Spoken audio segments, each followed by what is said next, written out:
This happened about 2 years ago. At the time, Sarah and I had been dating for nearly 3 years. Things had been good, until they weren't. Lately, we fought about everything. Her job keeping her busy, my impatience, the way she felt like I never listened. A vacation seemed like the perfect way to fix things, to reset. We booked a trip to a small beach town along the coast of Florida. Not Miami, not any of the popular tourist spots, just an out-of-the-way place, a quiet strip of sand with a few beachside bungalows. It was supposed to be peaceful, but peace was the last thing we found. The first day was fine. We checked into our beachfront bungalow, a cozy little place with a wooden deck facing the endless stretch of golden sand. The beach was stunning, completely untouched, with rolling dunes and a thick cluster of palm trees lining the edge where the land met the sea. The air was warm, but carried a fresh, salty breeze, and the only sound was the rhythmic crashing of waves under the pale glow of the setting sun. It was the kind of place people imagined when they dreamed of escaping reality. That night, we had dinner at a tiny seafood shack tucked away at the far end of a wooden pier.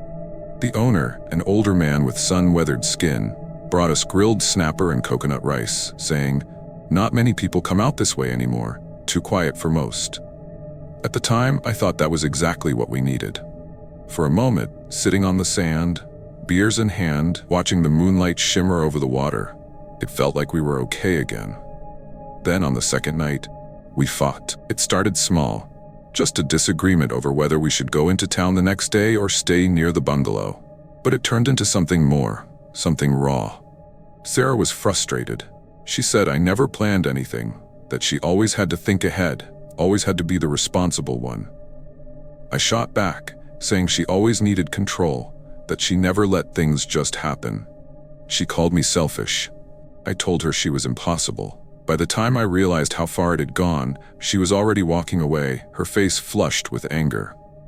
She slammed the bathroom door behind her. I stood there for a moment, breathing hard, my hands clenched into fists before I grabbed my jacket and muttered, "I need some air." "Of course you do," she snapped back, her voice muffled through the door. I left, letting the door rattle shut behind me. The second I stepped onto the sand, the night air hit me, cool and salty, thick with humidity. I walked, my feet sinking into the damp sand, the sound of the waves drowning out everything else, and then I saw them.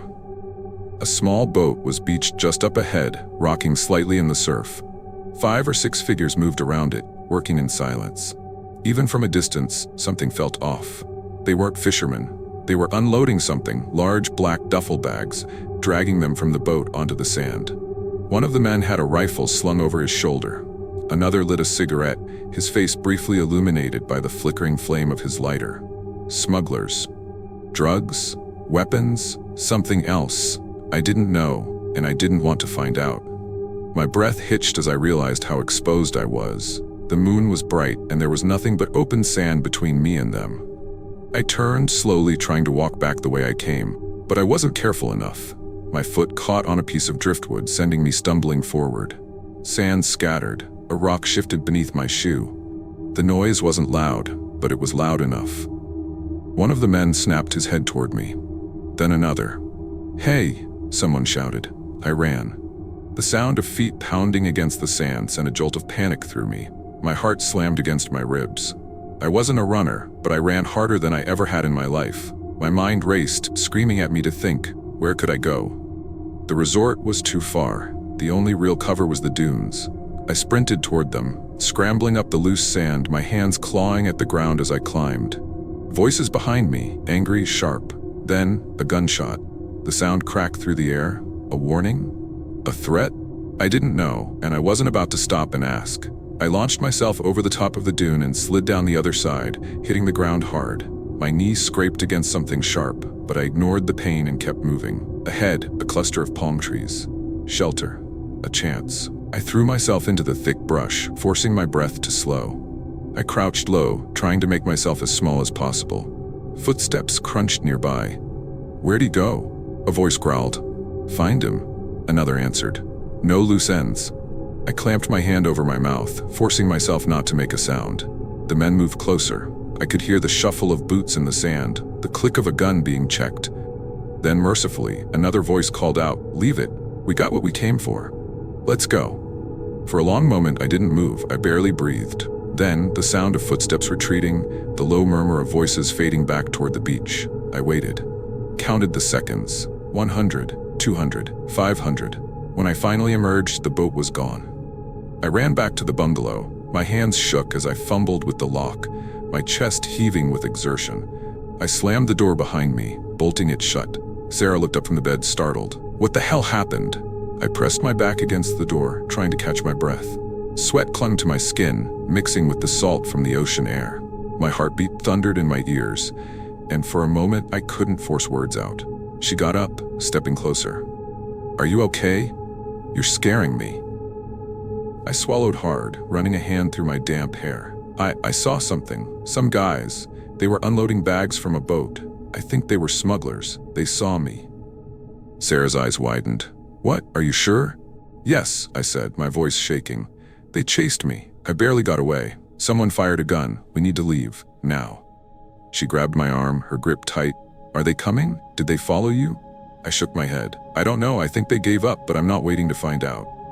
Sarah hesitated for only a second before moving to grab her things. I followed suit, stuffing our belongings haphazardly into our bags, my hands still trembling. Every second we lingered felt like an eternity. Then she stopped. Wait, what about the room? The deposit? I exhaled sharply, running a hand through my hair. We'll deal with it later. I'd rather lose some money than risk our lives. She bit her lip, clearly torn, but nodded. Fine, let's just go. We grabbed our things and rushed out, throwing our bags into the car. The bungalow sat dark and still as we pulled away, the only sign of life the distant sound of the waves crashing against the shore.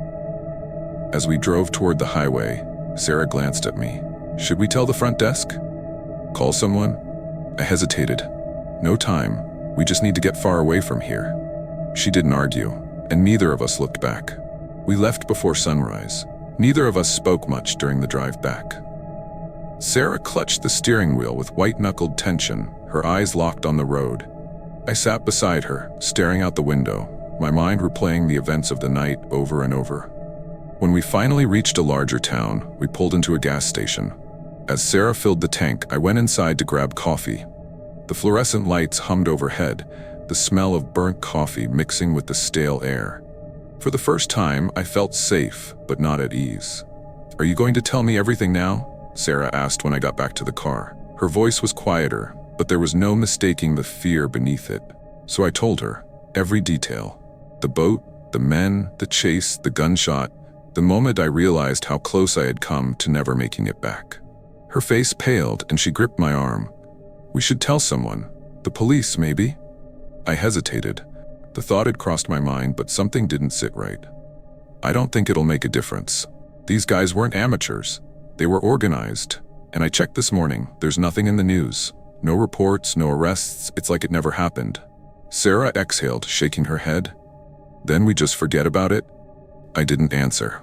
Weeks later, I found myself searching again, looking for anything about smuggling operations near that stretch of coastline. Still nothing.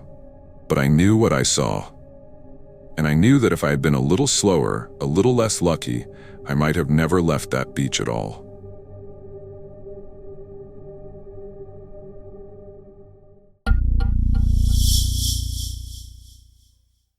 I remember the day so clearly, as if the sunburn on my skin never really faded, as if the salt in the air still clung to my clothes.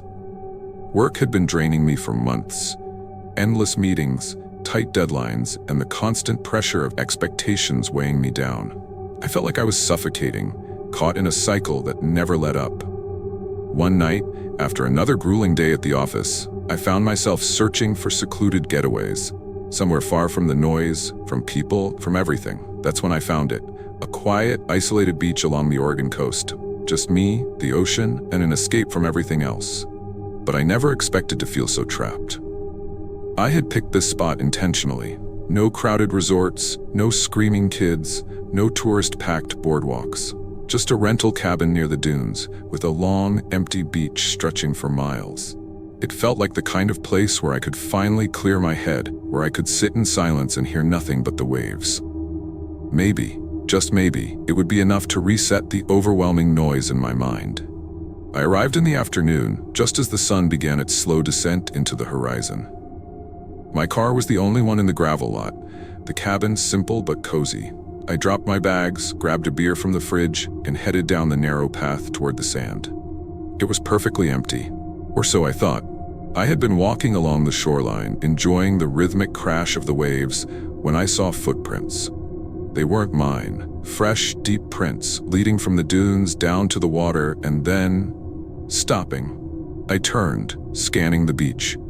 There was no one in sight, no movement beyond the wind stirring the grass along the dunes. Maybe they had walked into the water, gone for a swim. But something about them bothered me. There were no prints leading back. I told myself I was overthinking it. But that night, I locked the cabin door and double-checked the windows. The next morning, I woke early, eager to get back to the water. The beach was still deserted, the sky a clear, endless blue. I let the cold waves lap at my ankles, enjoying the peace. Then I saw him. A man standing at the top of the dunes, half hidden by the tall grass. Too far to make out his face, but close enough to tell he was watching me. I froze. He didn't move, didn't call out, just stood there, like a shadow against the sun. I turned to grab my phone from my bag, and when I looked up again, he was gone. A chill ran through me despite the warmth of the sun. I scanned the dunes, the empty expanse of sand, but there was no sign of him. I told myself it was nothing. Maybe a hiker passing through. Maybe I was just letting my mind play tricks on me. But I couldn't shake the feeling that I was being watched. That evening, as I sat on the cabin porch, nursing another beer, I heard it. A soft scraping sound near the side of the house. I held my breath, heart hammering. An animal? A branch in the wind? Then a shadow moved past the window. I grabbed the nearest thing, a flashlight, and crept toward the door. My pulse pounded as I yanked it open and shined the light outside. Nothing. The beach was silent, the wind stirring the dune grass. But the sense of unease had settled deep into my bones. I locked the door and didn't sleep that night. The next morning, I made a decision. I'd had enough. One more day, and then I'd leave. I headed down to the water, trying to enjoy my last few hours in the place I had once found so peaceful. But then I saw them. Footprints, leading straight to my cabin. My breath caught. They weren't mine, and they were fresh. I turned, scanning the dunes, the cliffs, the shoreline. Nothing. Then I heard it. The crunch of sand. Behind me. I spun around, and he was there. I didn't have time to think. I ran. My feet pounded against the wet sand as I sprinted toward the dunes, toward the only path back to my cabin. My breath came in ragged gasps, my heartbeat thundered in my ears. I didn't dare look back. I crashed through the tall grass, stumbling onto the gravel path. My cabin was in sight, but my car, the tires were slashed. A wave of nausea hit me as I grabbed for my keys, fumbling at the door. Behind me, footsteps were closing in. I threw myself inside, slamming the door, locking it. My hands trembled as I grabbed my phone. I dialed 911, my voice shaking as I spoke to the dispatcher. There's someone outside my cabin. He's been watching me, following me. My car's been vandalized. I need help. The operator's voice was calm, professional. Stay inside. Officers are on their way. Can you describe him? Before I could respond, the doorknob rattled. I hit speaker mode, letting the dispatcher's voice ring out. Police have been dispatched to your location. Stay where you are. Officers will arrive in approximately 8 minutes. Silence. Then, hurried footsteps retreating. Through the window, I caught a glimpse of a shadow disappearing back toward the dunes. I didn't move. I barely breathed until I saw the flashing red and blue lights in the distance. The officers searched the area but found no sign of the man. They did, however, find his footprints, circling my cabin. Marks in the sand where he had crouched near the windows. Scratches on the wooden porch where something, a knife maybe, had dragged across the surface. One officer shook his head. You were lucky. Whoever this was, they weren't just messing around. They were waiting, watching. I packed my things as the officers stood guard. They escorted me back to town, with their presence the only thing keeping my pulse from racing. Later, when I thought back on that night, I realized how lucky I had been. If there had been no cell service, or if I hadn't been able to call the police, I don't know what might have happened. The idea of escaping to a secluded place to relieve stress sounds appealing, but make sure you're not alone when you go. Always stay vigilant, because you never know when you might become someone's prey.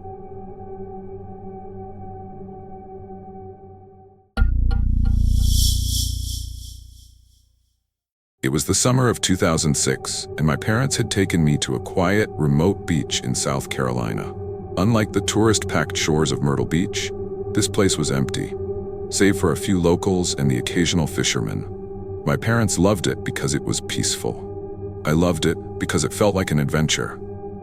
That day, the waves were calm, the sky a perfect shade of blue, and the sand warm beneath my feet. My mom sat under a large umbrella, flipping through a book, while my dad waded knee-deep in the water, casting his fishing line. "Stay where we can see you, okay?" Mom called out as I ran toward the water. I nodded. Okay, I was a good kid. I always listened. But that day, curiosity got the best of me. I had been collecting seashells near the water's edge when I saw him. A man, maybe in his late 40s, standing a little too far from the public area of the beach.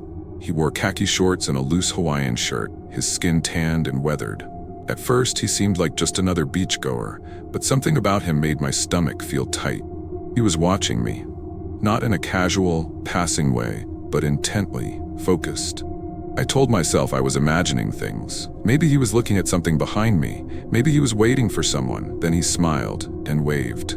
A slow, deliberate wave. "Hey, kid." His voice was friendly, but something about it made me shiver, despite the warm sun. "That's a nice collection you've got there. Looking for more?"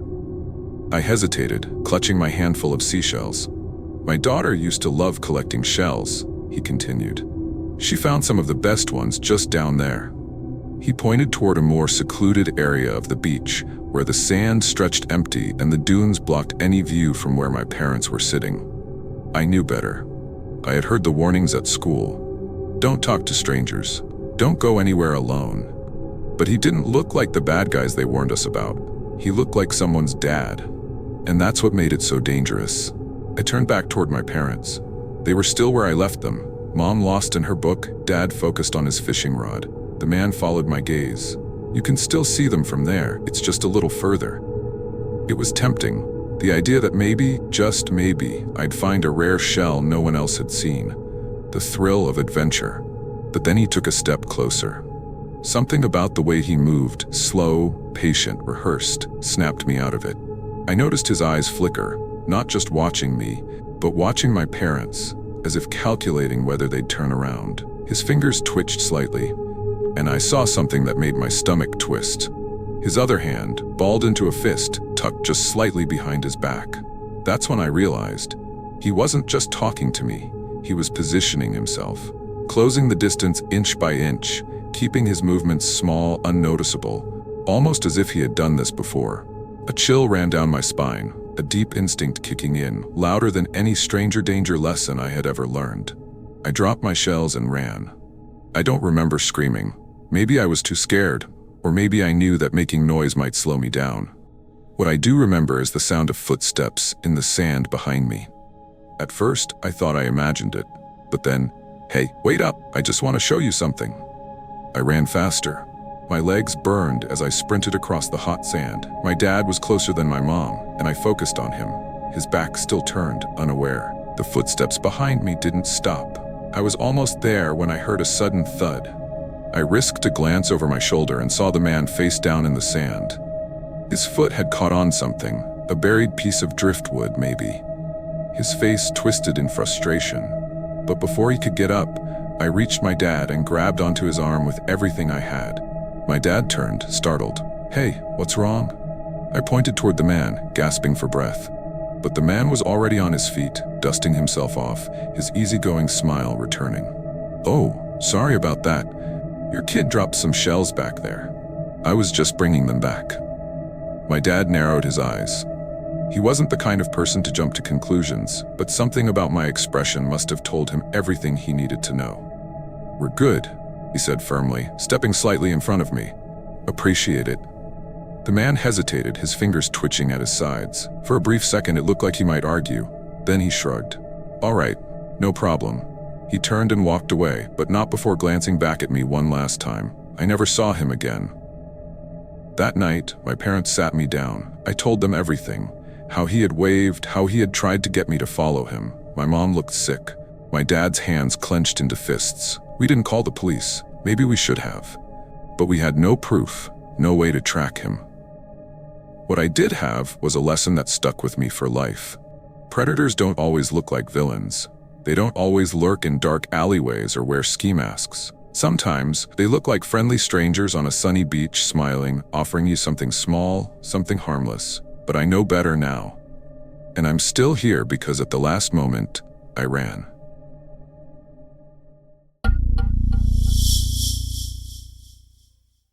I've always believed that vacations were meant to be a break from reality, a way to reset, unwind, and forget about the chaos of everyday life. That's exactly what we were looking for when my wife, Emma, and I decided to take our 2 kids, Sophie and Jack, on a much-needed getaway. Both Emma and I had always preferred quieter vacations, away from crowded resorts and busy tourist destinations. Over the years, we had developed a habit of seeking out hidden, lesser-known locations, places where we could truly disconnect. It felt like an adventure, a way to experience something different while escaping the stress of daily life. This time, we wanted something truly secluded. No crowds, no tourists, no distractions. Just our family, the ocean, and the quiet escape we so desperately needed. We had no idea that isolation could be the most dangerous thing of all. The drive to the rental house took longer than expected. We had booked a beach house in a small town along the coast of North Carolina, far enough from the popular destinations to avoid the summer crowds. The last stretch of road was nearly deserted, winding through thick pine forests before finally opening up to the dunes. It was beautiful, untouched. A small wooden house stood alone at the end of a dirt path, the beach stretching endlessly in both directions. The only other sign of human presence was an old abandoned shack near the dunes. "See?" I said, smiling at Emma. "This is perfect." She nodded but seemed uneasy. "It's just really empty." "That's the whole point," I reassured her. "No noise, no neighbors, just us." The kids, oblivious to their mother's concerns, raced toward the water. The house was stocked with food, had working Wi-Fi, and was exactly what I had envisioned. But Emma was right. It was too empty. That night, as we sat around the small bonfire outside, I noticed something strange. There were footprints in the sand. They weren't ours. At first, I thought it was nothing, just old tracks left by a previous visitor. But as I followed them, I realized they weren't leading to the beach.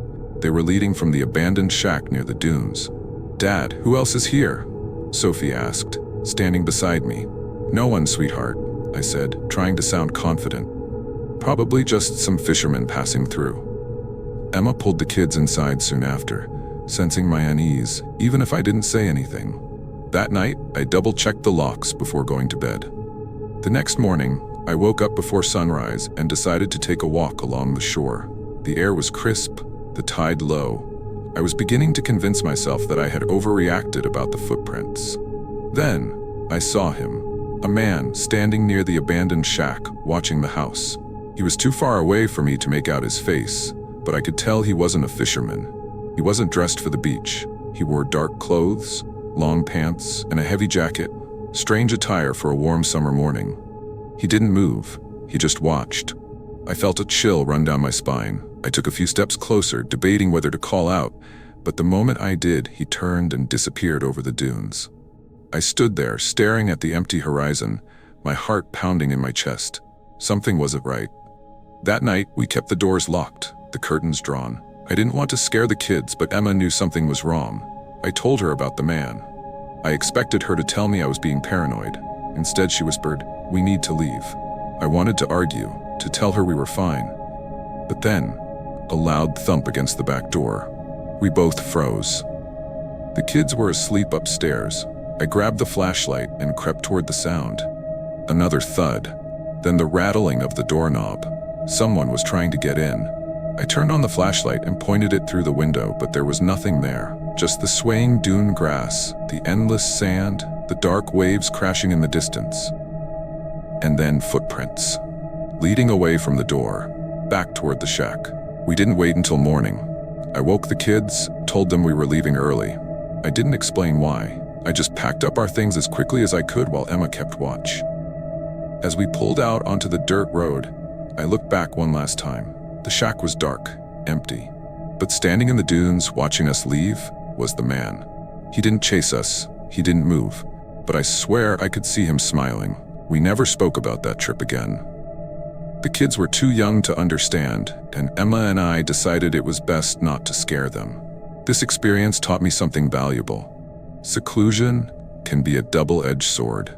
The idea of escaping to a quiet, isolated place may sound peaceful, but it's important to consider the risks.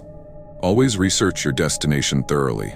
Stay aware of your surroundings and trust your instincts when something doesn't feel right. Because in the wrong circumstances, isolation doesn't bring peace. It brings vulnerability.